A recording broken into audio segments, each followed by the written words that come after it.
جب جبرائیل نے آ کے ابراہیم علیہ السلام سے کہا کہ یہ نمرود تو آپ کو آگ میں پھینکنے والا ہے، تو آپ کہیں تو بچا لیں آپ کو، تو پوچھا کہ مجھے تم اللہ کے حکم سے آئے ہو یا اجازت لے کر آئے؟ کہا جی حکم سے نہیں آئے، اجازت لے کر آئے۔ تو کہا نہیں پھر تمہاری ضرورت نہیں ہے، پھر تو تم بھی نہیں بچا سکتے، پھر تو تم بھی بے حیثیت ہو نا، تمہاری کیا حیثیت ہے؟ پھر تمہاری بھی کوئی حیثیت نہیں ہے۔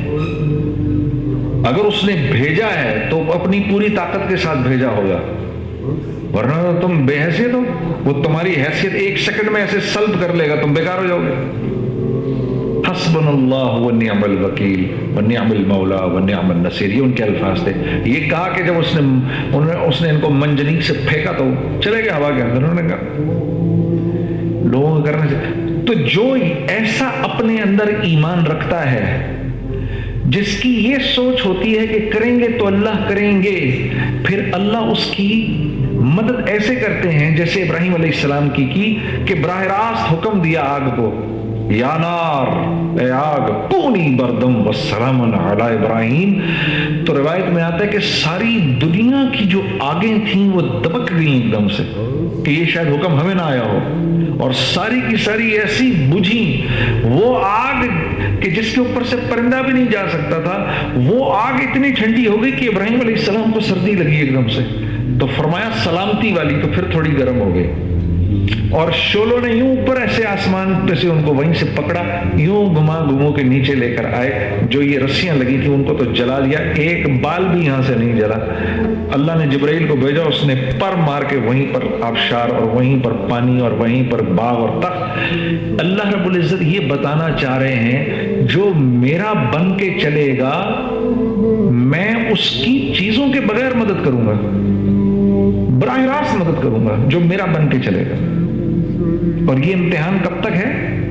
موت تک، موت تک، موت تک اللہ کے ہر غیر کی نفی کرنی ہے۔ نہیں ان سے نہیں ہوگا، یہ نہیں، اس سے کچھ نہیں ہوگا، کریں گے تو اللہ کریں گے، میں اپنے اعمال پورے رکھوں گا، اس سے نہیں ہوگا، یہ 100 تلواریں اس میں اللہ مجھے نکال کے لے جائے گا، یہ نہیں کر سکتی، یہ تب ماریں گی جب اللہ کا حکم ہوگا، ورنہ یہ نہیں کچھ کر سکتی۔ تو جو ہمارے کلمے کے دو حصے ہیں نا، لا الہ الا اللہ اور دوسرا ہے محمد رسول اللہ، کہ اس بات کا مجھے یقین ہو جائے کہ اگر میں رسول اللہ صلی اللہ علیہ وسلم کی زندگی پر چلوں گا تو ہر صورت میں اللہ نے مجھے دنیا میں کامیاب کرنا ہے، اور اگر میں آپ کے غیروں کی زندگی پہ چلوں گا ہر صورت میں میں نے ناکام ہونا ہے۔ یہ مفہوم ہے لا الہ الا اللہ محمد الرسول اللہ کا۔ اس کو اس لیے اس پہ ابو جہل نہیں آتا تھا، وہ کہتا تھا نہیں یہ ایک اللہ کو نہیں مان سکتا میں، اور مجھے محمد مصطفیٰ کے طریقوں پہ چلنا پڑے گا، یہ میں نہیں کر سکتا۔ وہ ہم سے زیادہ کلمے کے مفہوم کو جانتا تھا، ہم تو کلمہ پڑھ کے بھی مفہوم سے ناواقف ہیں کہ اس کا بیسیکلی مطلب کیا ہے، بھائی لا الہ الا اللہ محمد رسول اللہ کا مطلب کیا ہے، نہیں کوئی معبود سوائے اللہ کے، محمد صلی اللہ علیہ وسلم اللہ کے رسول ہے، یہ تو ترجمہ ہے، مفہوم کیا ہے اس کا، یہ کلمہ میرے سے ڈیمانڈ کیا کر رہا ہے، میں نے پڑھ تو لیا، یہ میرے سے کیا چیز مانگ رہا ہے، یہ میرے سے کیا چیز ایکسپیکٹ کر رہا ہے۔ یہ ڈاکٹر ہیں، یہ کہتے ہی آپ اور میں سمجھ جائیں گے کہ ان کی زندگی کے اندر کون کون سی محنتیں ہوئی ہوئی ہیں۔ یہ کسی میڈیکل کالج گئے ہوں گے، وہاں پر جا کے یہ ٹیچرز سے پڑھے ہوں گے، یہ وہاں پر جا کر انہوں نے لیبز اٹینڈ کی ہوں گی، انہوں نے پیشنٹس دیکھے ہوں گے، انہوں نے کسی کتابیں پڑھی ہوں گی۔ یہ بھی کچھ عرصے کے بعد اگر ذرا سا کورس اور آگے کر لیں سرجنز بن جائیں گے، صرف یہ کہنے سے کہ یہ ایک ڈاکٹر ہے۔ تو جب میں یہ کہتا ہوں لا الہ الا اللہ، لا الہ الا اللہ محمد رسول اللہ، تو صحابہ فرماتے تھے کہ جب رسول اللہ صلی اللہ علیہ وسلم پر یہ آیت اتری جس میں اللہ نے آپ سے فرمایا کہ آپ کافۃ للناس، جب آپ کو کہا گیا تو ہم کو اس بات کا یقین ہو گیا کہ یہ آیت ہم پہ اتری ہے، رسول اللہ پہ نہیں اتری، یہ ہم پہ اتری، یہ اللہ ہمیں مخاطب کر رہا ہے، ہم نے آپ کو ساری انسانیت کے لیے ہدایت بنایا ہے۔ تو صحابہ سمجھ گئے کہ رسول اللہ دنیا سے چلی بھی گئے تو آپ کے کام کی ذمہ داری اب ہمارے اوپر آ کے پڑ گئی ہے۔ اس آفس میں کام کرنے والا اگر اس کو اپنی ذمہ داری کی سمجھ میں آ گئی تو سارا کا سارا دفتر اس کی عزت کرے گا. ایسے ہی ہے نا. اور بینک کا مالک اس کو کس نظر سے دیکھے گا؟ یار یہ ہے. ابھی چاہے کسی پوزیشن میں بھی ہے, جو فکر اس کے دل میں ہے وہ فکر تو اس برانچ مینیجر کی فکر اندر کے اس میں نہیں ہے. اس کو تھوڑی سی محنت اور کرنے دو, اس کو لے جا کے میں یہیں بٹھاؤں گا. کس بنیاد پر؟ کس بنیاد پر؟ اس کی فکر کی بنیاد پر. کام ابھی اتنا اچھا نہیں آتا اس کو, لیکن یہ اس فکر میں گھلے جا رہا ہے کہ کیسے پورا کا پورا پاکستان جو ہے وہ اسلامک بینکنگ میں آ جائے. اس فکر نے وکاس کو پاگل کیا ہے. اس کو سمجھ میں نہیں آ رہا کہ میں کس طرح سے پورے کے پورے ملک میں یہ جو لوگ کنونشنل بینکنگ کر رہے ہیں, میں کس طرح سے ان کو اس سے نکلواؤں. یہ فکر جو ہے نا, یہ فکر یہ سب سے بڑا ایسٹ ہے اس کا. کام ابھی وہ کیسے نکالے گا, یہ تو ابھی یہ فگر آؤٹ ہی نہیں کر سکا. اس بنیاد پر یہ بینک کے چیئرمین کے آگے ایک ویلیو رکھتا ہے. وہ مسلمان جس کے دل میں یہ فکر ہو کہ سارا کا سارا عالم کلمہ پڑھ لے, نہیں تو مرتے یہ جہنم میں جائیں گے. اس انسان کی اللہ کے ہاں قیمت ہے. اور ہر صحابی ایسا تھا.